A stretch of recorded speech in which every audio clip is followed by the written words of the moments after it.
All right, before we begin, just like many of you probably all just heard, we got the news of Coach Rick suffering a heart attack this morning.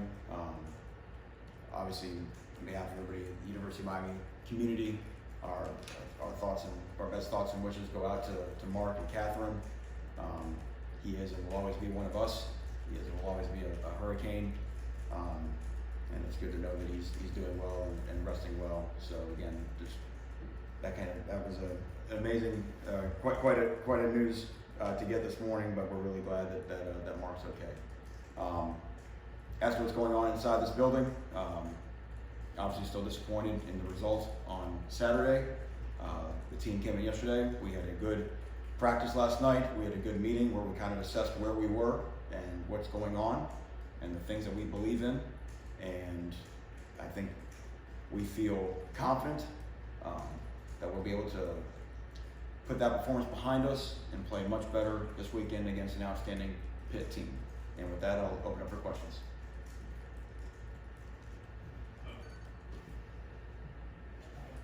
During overtime, saw Cam Price warming up. I think he was going to get ready to kick in case he got a score.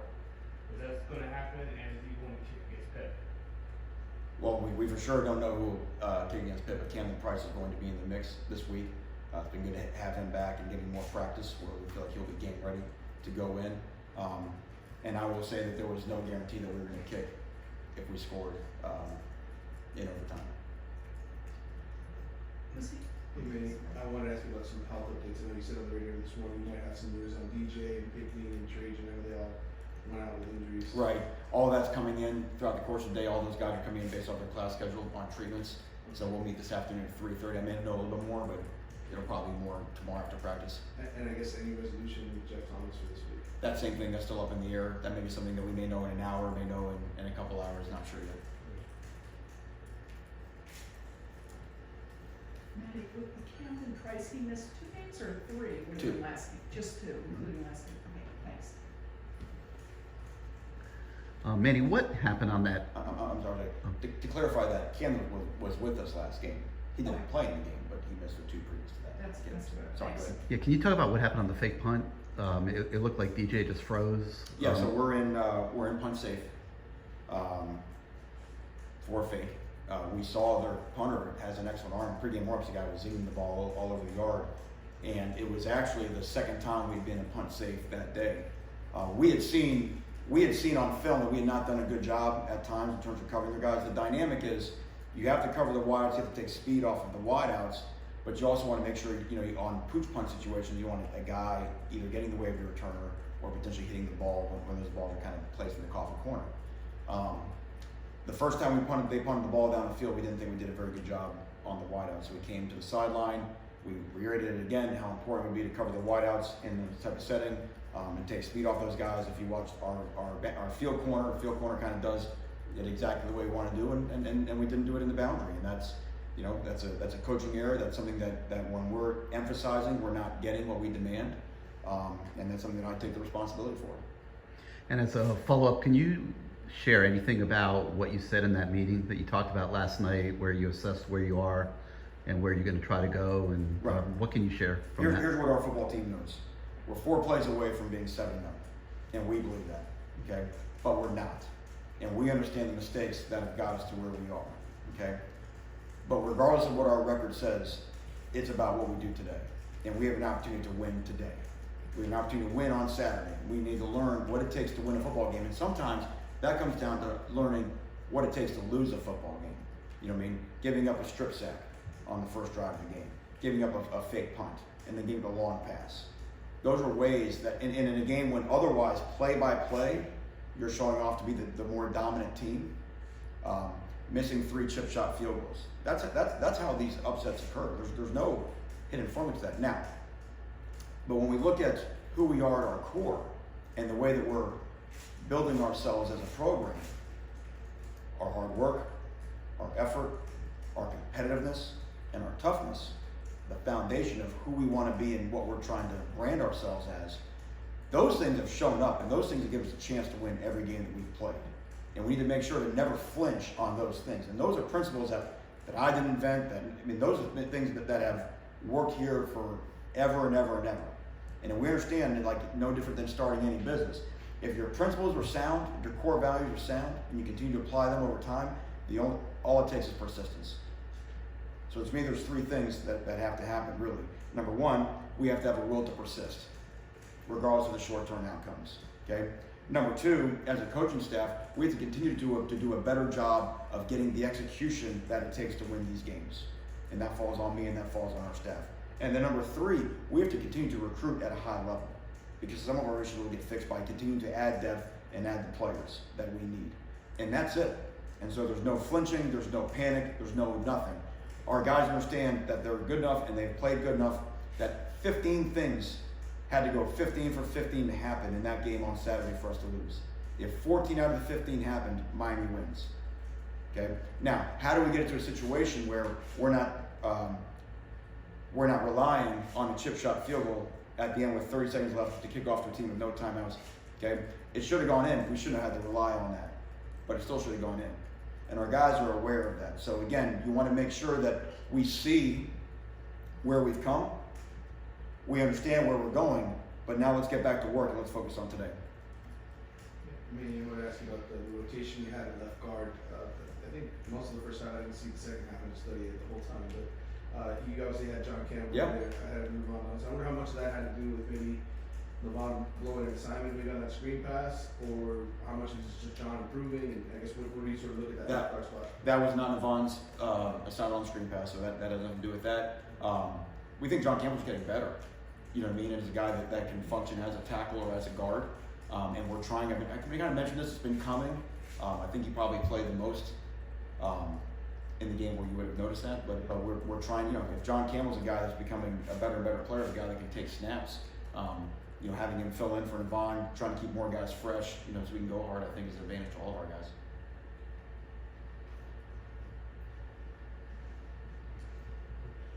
Man, I want to ask about the missed tackles. Pro Football Focus had it as 29. And what has been done to address that? And in game, what can you tell players when just so many missed tackles are? Yeah. Well, again, we were so high in our the way that we target our tackles, and that's usually why you miss tackles. That's something that we probably defensively have prided ourselves on more than anything, is our ability to tackle. And that was the biggest letdown of watching Saturday, watching our defensive performance. And we know Mason's a good back, but we made him much better. We made him look a lot better. And again, we have a lot of respect for him. But our tackling was very poor. We have a pretty strong discipline structure that the players have to do. Start with last night's practice for every missed tackle, which is something we've been doing here for 3.5 years. That wasn't Miami defense, not the way that we tackle on Saturday, and that simply will not be tolerated here. And as we say, sometimes certain guys at certain positions, for sure in our secondary, it's hard to play a guy that won't tackle. And so we've got some guys that got to improve their techniques and do it the way we teach them how to do it. Amen. Okay. So I had a question. Obviously, we sort of know about the high school kids that are coming in. When do you guys sort of make decisions on what transfers you want? Is it after December sign day, you see where you're at? And then also, are those counted against your scholarship limits for 2021 potentially? And can you sort of talk about that? Okay, so yeah, you really won't know what's going on with transfers until you really know how many transfers are out there, like and what the pool of transfers. And I don't think that's anything that anybody in college ball can predict in terms of what's going to be there. As far as the numbers for 21, I'm trying to expand on that a little bit. So if you take a full class, let's say, Right. for 2020, then you add like 4 or 5 transfers for 2021. Will those, you know, for next season, will those count versus 2020? No, yeah, they do count. So if I'll answer it. If I'm not answering it right, then ask me again. Anybody you sign counts to your number one to the 85 total, and then you also have the initials that you're allowed to bring in. So even if a guy, 25, it counts. correct. So even if a guy has to sit out in 2020, it doesn't matter. He's still one of that group. And then another quick question: is it possible if the kicking situation does get resolved, you look for a stopgap, maybe a graduate senior transfer place kicker, even though it's taking 2021 spot? Is that a possibility, or You know, the very first thing I said when I got on the job back in January is address your issues. Right? If you look at what he's done in our punting game from where we were a year ago. So again, you play the season out, you find out where you're at, and then you address your issues. You know, and look, we have issues, and I thought it was, I knew that it was oversimplistic to say it'd be a snap of the fingers, and that the Virginia game would have solved all of our defensive issues that I saw. I didn't expect it to be as disappointing with our tackling as what showed on Saturday. But the biggest thing, again, from my standpoint, if you're in charge of any corporation or any company, you have to understand what your issues are, and then you have to be working to solve your issues. We have issues. We're aware of that. Pitt has issues. Georgia Tech has issues. We're working as hard as we can to solve our issues.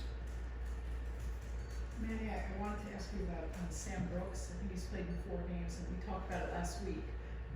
And Blake Baker made it like he's too important, he has to play this season. Is that still the case? And then the second part of the question is, I watched, Pittsburgh-Syracuse game. I was just watching on TV, and their defense, the front line looked really good. And I know they're #1 in the country in sacks. And what kind of challenge does their defense pose? Okay, so we'll start with Sam. Sam did play last week. He's still playing on special teams. Okay. And as I mentioned, Sam plays Mike. So if we had lost Shaq and Pigney stayed in, Sam would play the whole game at Mike back.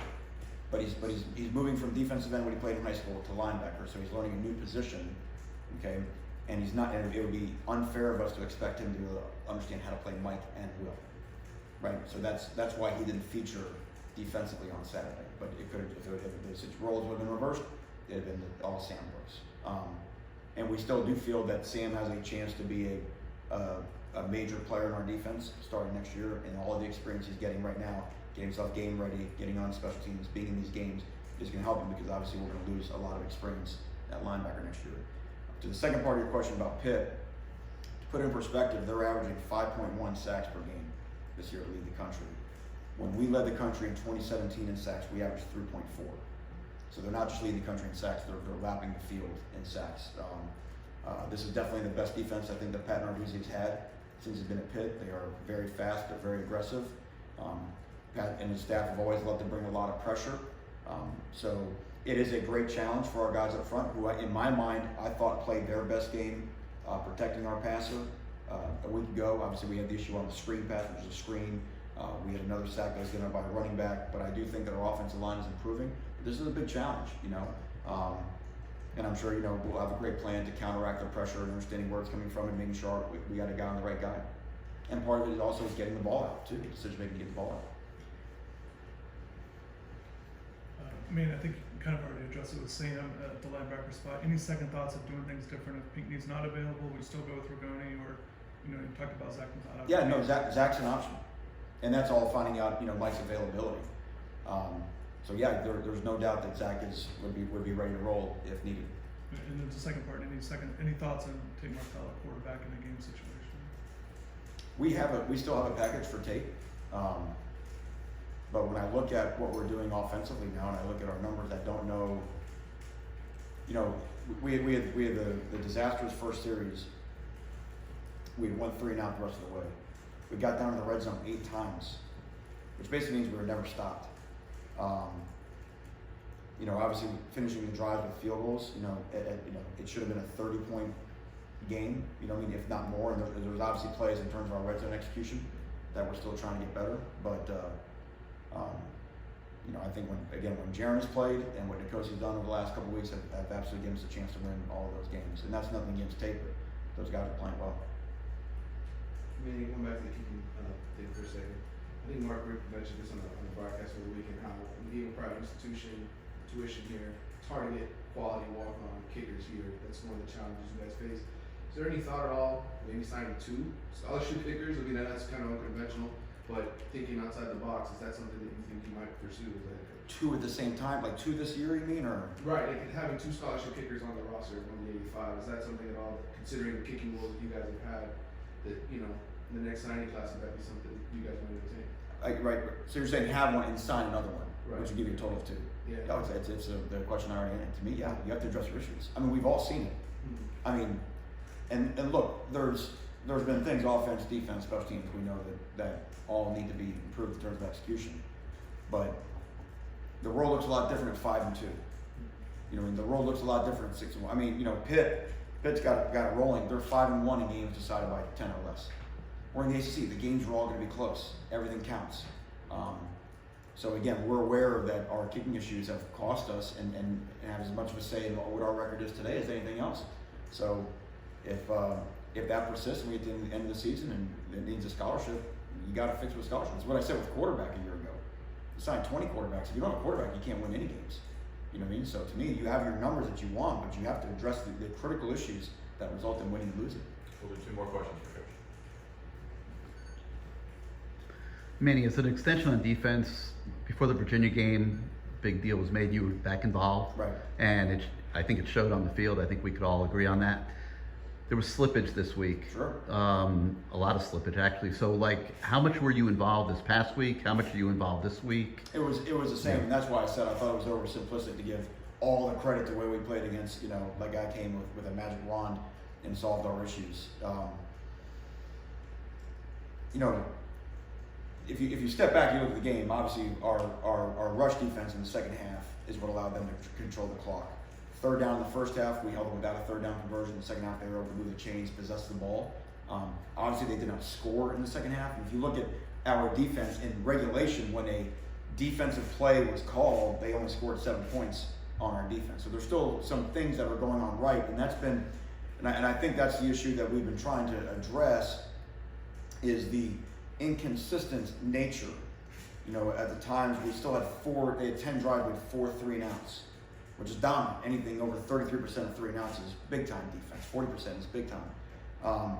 But what's happening on these other drives, and a lot of it was, and again, we had another sort of heart-to-heart meeting a night ago, and just looking at some of the play, some misfits on run plays, guys are simply just lacking attention to detail, and again, that comes back to me, that I've got to get fixed. I've got to get the Miami Hurricane defense playing like the Miami Hurricane defense for us to win these ACC coastal games, which all are kind of nutty games.